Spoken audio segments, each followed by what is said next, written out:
வணக்கம். ஓம் நமச்சிவாய. இன்றைக்கி நம்ம சுந்தரவன காண்டம் மீண்டும் தொடர்ந்து படிப்போமா. நேற்று என்ன ஆச்சுன்னா, இவர் அரண்மனைக்குள்ளெல்லாம் போய் ஹனுமர் தேடுறாரு, எங்கேயுமே இல்லை, சீதா தேவியை காணும். இவர் ஒரு முடிவோடு இருக்கார். சீதா தேவியை கண்டுபிடிக்காமல் நான் இந்த இடத்தை விட்டு போக மாட்டேன், நான் உயிரை மாய்த்து கொண்டாலும் இங்கேயே மாய்ந்து போவேன் அப்படிலாம் அவர் வேறு சபதமாக எடுத்துக்கொண்டு நகர்கிறார். அவர் இன்னும் போகாத இடம் அசோகவனம். அசோகவனத்தை நோக்கி பறந்து செல்கிறார். அங்கே அப்படி பறந்து செல்லும் பொழுது அங்கே சுற்றுச்சுவர் மிகவும் ஹைட்டாக இருக்குது. அந்த ஹைட்டை அவர் தாண்டி உள்ளே குதித்து செல்கிறார். அங்கே செல்லும்போது ஃபுல்லாக இயற்கை வளம் மிகுந்த இடமாக இருக்கிறது. அங்கே சீசனபிள் ஃப்ரூட்ஸு இதெல்லாம் காய் இதெல்லாம் பண்ணுற மாதிரி அந்த எல்லா மர வகைகளும் உள்ளது, எல்லா பழ வகைகளும் உள்ளது, எல்லா பூஞ்செடிகளும் உள்ளது. மிகவும் அழகான அசோகவனம்.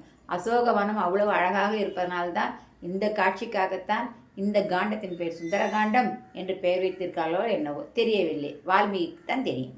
அப்போ என்னாச்சுன்னா, அவ்வளோ அழகான ஒரு இடத்துல இவர் பார்த்துக்கிட்டே போகிறாரு. இந்த மாதிரி ஒரு இடத்துல சீதாதேவி இருப்பாங்க, ஏன்னா அவங்க வனவாச பிரியை, அவங்க கட்டாயமே இங்கே எங்காவது இருப்பாங்கன்னு மனசில் நினச்சிக்கிட்டு வானலாராக இருந்த ஒரு பெரிய மரத்துக்கு மேலே போய் உட்காந்துக்கிறார். உட்காந்துட்டு அவர் ராமநாமம் ஜெபித்து கொண்டே அவர் அப்படி பார்க்கும் பொழுது அந்த மரத்தின் கீழே ஒரு மேடை இருந்தது. அந்த மேடையில் ஒரு மாதரசி அமர்ந்து கொண்டிருந்தாங்க. மிகவும் ஒல்லியாக இருந்தார்கள்.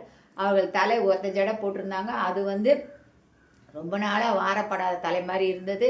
அவர்கள் ஒரு மஞ்சள் நிற ஆடை அணிந்திருந்தார்கள். அதுவும் மிகவும் அழுக்கடைந்த நிலையில் அவர்கள் அணிந்திருந்தார்கள். அப்படி அவர்களை பார்க்கும்போது இவர்கள் யார், கற்பு கரசியாக தெரிகிறதே என்று பார்த்து கொண்டே இருந்தார். அப்பொழுது சீதாதேவி அணிந்து வந்த நகைகள் என்று குறிப்பிட்ட நகைகள் எல்லாம் மரத்தில் தொங்க விடப்பட்டிருந்தன.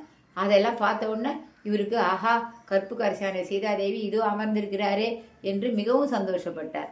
அவர் ராமநாமாவை ஜெபித்து கொண்டு அமர்ந்து கொண்டு தியானத்தில் இருந்தார் சீதாதேவி. அப்பொழுது இவர் மிகவும் சந்தோஷமடைந்தார். ஆஹா, நான் கண்டுபிடித்து விட்டேன் சீதையை, இனி என்ன நடக்கிறது என்று பார்ப்போம். பொழுது பொலபொலவென்று அழகாக பொழுது விடிந்தது. பொழுது விழுந்து வரும் அந்த வேளையில் இவர் ராமநாமத்தை ஜெபித்தபடி மேலிருந்து அங்கே என்ன நடக்கிறது என்று பார்ப்போம். அப்படியாக நாம் பார்க்கக்கூடாது, மறைந்திருந்து என்ன நடக்குதுன்னு பார்க்கக்கூடாது. இருந்தாலும் நான் இவங்க என்ன நடக்கிறது என்பதை பார்க்க வேண்டும் என்பதற்காக ஹனுமன் வெயிட் பண்ணுறாரு.